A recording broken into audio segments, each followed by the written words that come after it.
நூலறிவால் வாலறிவனை அடைய இயலுமா என்ற ஒரு கேள்வியும், மனிதனுக்குரிய 3 குணங்கள் என்ன என்பதை பற்றி தான் இந்த காணொளியில் நாம் காண இருக்கிறோம்.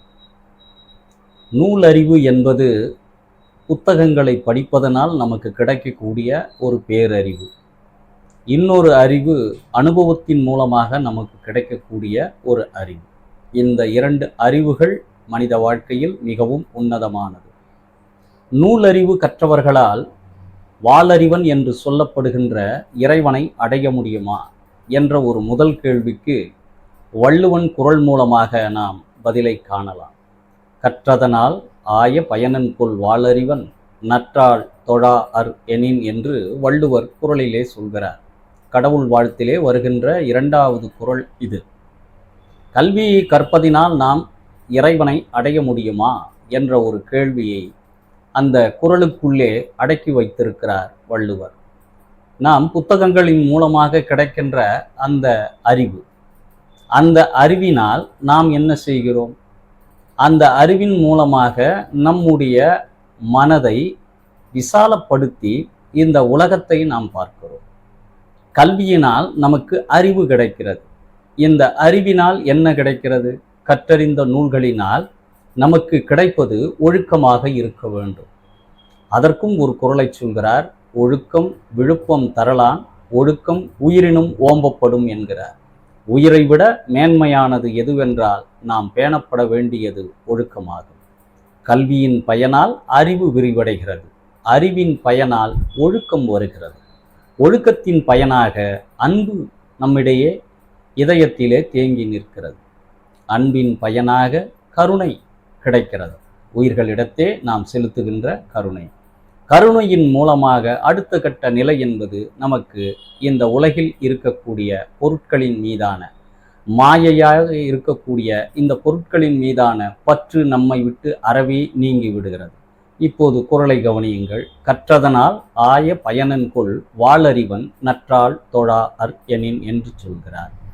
இப்பொழுது இந்த நூலறிவின் மூலமாக நமக்கு கிடைக்கக்கூடிய அறிவு, ஒழுக்கம், அன்பு, கருணை, பற்றற்ற நிலை, இந்த பற்றற்ற நிலையை நாம் எய்துகின்ற பொழுது இறைவனுடைய திருவடியை நாம் எளிதாக பெற்றுக்கொள்ளலாம் என்பதைத்தான் வள்ளுவர் அழகாக இந்த குறளிலே மிகப்பெரிய செய்திகளை சூக்கமமாக மறைத்து வைத்திருக்கிறார்.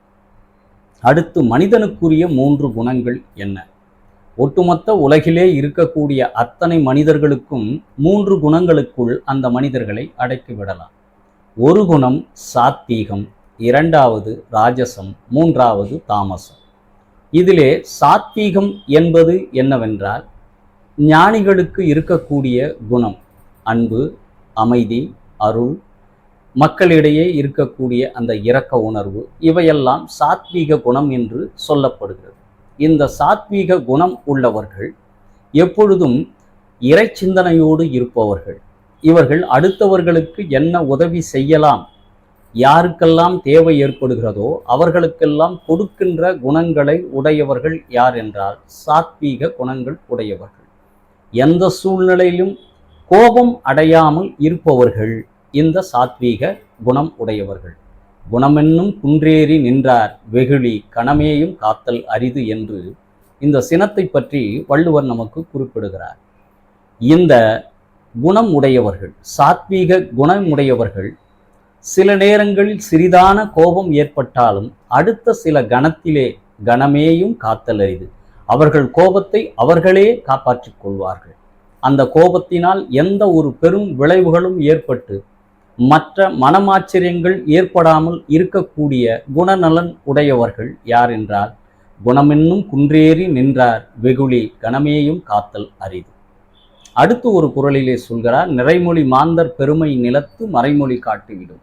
ஒரு மனிதர் இந்த மண்ணிலே வாழ்ந்ததற்குரிய அடையாளங்கள், அவர் இறந்த பிறகும் இந்த மண்ணிலே அவர் சொல்லி சென்ற சொற்றொடர்கள் வேத வாக்கியங்களாக இந்த மக்களால் பின்பற்றப்படும். நிறைமொழி மாந்தர் பெருமை நிலத்து மறைமொழி காட்டிவிடும் என்று சொல்கிறார். இவையெல்லாம் சாத்வீக குணம் உடையவர்களுக்கான ஒரு வரையறையாக இருக்கிறது. அடுத்து ராஜச குணம். ராஜச குணம் என்று சொன்னால் ஆளுமை, அதிகாரம், இவற்றிலெல்லாம் இருப்பவர்கள், அடுத்தவர்களை வேலை வாங்குதல், அடுத்தவர்களுக்கு தீங்கிழைப்பவர்கள், இவர்கள் எல்லாம் பார்த்தீர்களே ஆனால் ராஜச குணம் உடையவர்களாக இருப்பார்கள். எப்பொழுதும் பதவி வேட்கை, பதவியின் மீதான ஒரு நாட்டம், எப்பொழுதும் வேகமான ஒரு செயல்பாடு, சரியோ தவறோ என்று ஆராயாமல் வேகமாக செயல்படக்கூடிய எண்ணங்களை உடையவர்கள் எல்லாம் ராஜச குணம் உடையவர்கள் என்று நம்முடைய சைவ சித்தாந்தம் வரையறுத்து கூறுகிறது. அடுத்து ஒரு குணம் உடையவர்கள் தாமச குணம். காலை 6 மணிக்கு சூரியன் எழுந்தாலும் இவர்களுக்கு 10 மணிக்குத்தான் விடுகிறது என்று எழுவார்கள். இந்த தாமச குணம் உடையவர்கள் சோம்பல், அதற்கடுத்து அசதி, சோர்வு, எதிலும் தீர்க்கமான ஒரு முடிவெடுக்காத தன்மை, இப்படியாக உள்ளவர்களெல்லாம் தாமச குணம் உடையவர்கள். ஆக ஒட்டுமொத்த மனிதர்களையும் நாம் இந்த 3 குணங்களுக்குள்ளே இவர்களை அடக்கி வைத்து விடலாம்.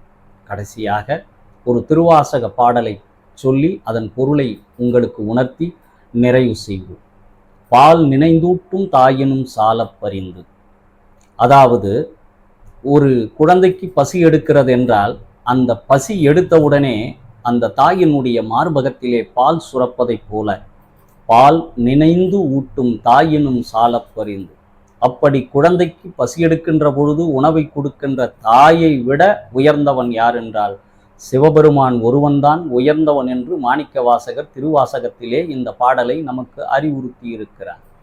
பால் நினைந்தூட்டும் தாயினும் சாலப் பரிந்து நீ பாவியேனுடைய ஊனினை உருக்கி உள்ளொளி பெருக்கி. நீ இந்த பாவியாக இருக்கக்கூடிய என்னை மிக உயர்ந்தவனாக்கி என் ஊனினை உருக்கி இந்த உடலில் இருக்கின்ற தசைகளையெல்லாம் உருக்கி உள்ளொளி பெருக்கி அகத்துள்ளே இறைவன் வந்து அமரக்கூடிய அளவிற்கு எனக்கு உள்ளொளி பெருக்கி ஓப்பிலா ஆனந்த மாயை தேனினை சொரிந்து புறம் புறம் திரிந்த செல்வமே சிவபெருமானே யான் உன்னை சிக்கன பிடித்தேன் எங்கெழுந்து அருள்வது இனியே என்று மாணிக்கவாசகர் திருவாசகத்திலே உருகுகிறார் இறைவன் மீது. பால் நினைந்தூட்டும் தாயினும் சாலப் பரிந்து நீ பாவியேனுடைய ஊனினை உருக்கி உள்ளொளி பெருக்கி உவப்பிலா ஆனந்த மாயை தேனினை சொரிந்து. தேன் தானும் கெடாது தன்னை சார்ந்தவர்களையும் எப்படி கெடுக்காதோ அப்படி உன்னதமான நிலையை இருக்கக்கூடிய பெருமானாக இருக்கக்கூடிய சிவபெருமான் நீ எனக்கு ஓப்பிலா ஆனந்த மாயை தேனினை சொரிந்தாய். இதற்கு மேல் ஒரு இன்பமே கிடையாது, ஆனந்தம் கிடையாது என்ற அளவிற்கு ஒரு மிகப்பெரிய அளவிலே எனக்கு இன்பத்தை கொடுத்து அதற்கு பிறகும் என்னை விட்டாயா நீ. புறம் புறம் தெரிந்த செல்வமே சிவபெருமானே என்னை சுற்றி ஒரு வளையம் போல் என்னை பாதுகாத்து நிற்கக்கூடிய புறம் புறம் திரிந்த செல்வமே. உயர்ந்தபட்ச செல்வம் எதுவென்றால் சிவபெருமானுடைய திருவடிதான் உயர்ந்தபட்ச உலகிலேயே பெரும் செல்வம். புறம் புறம் திரிந்த செல்வமே சிவபெருமானே யான் உன்னை சிக்கன பிடித்தேன் எங்கெழுந்து அருள்வது இனியே. உன்னை நான் பற்றி கொண்டு விட்டேன், இனி எனக்கு நீ பிறவிகள் கொடுக்க மாட்டாய் என்ற ஒரு தீர்க்கமான எண்ணம் எனக்குள்ளே இருக்கிறது. உன்னை நினைத்து பாடுவது ஒன்றுதான் என்னுடைய வாழ்நாள் தொழிலாக இருக்க முடியும் என்று மாணிக்கவாசகர் இந்த பாடல் மூலமாக நமக்கு இறை வழிபாட்டையும் இறைவனோடு எப்படி நாம் இரண்டர கலக்க வேண்டும் என்ற ஒரு பெருநெறியையும் நமக்கு வலியுறுத்தி சொல்கிறார் இந்த பாடல் வாயிலாக. ஆக 3 குணங்களையும் பார்த்து விட்டோம். நூலறிவால் நாம் வாளறிவனை எப்படி அடைவது என்பதையும் பார்த்து விட்டோம். சிவபெருமானை எப்படி நாம் துதிப்பது, எப்படி நேசிப்பது என்பதையும் பார்த்து விட்டோம். மீண்டும் ஒரு காணொளியில் அடுத்த ஒரு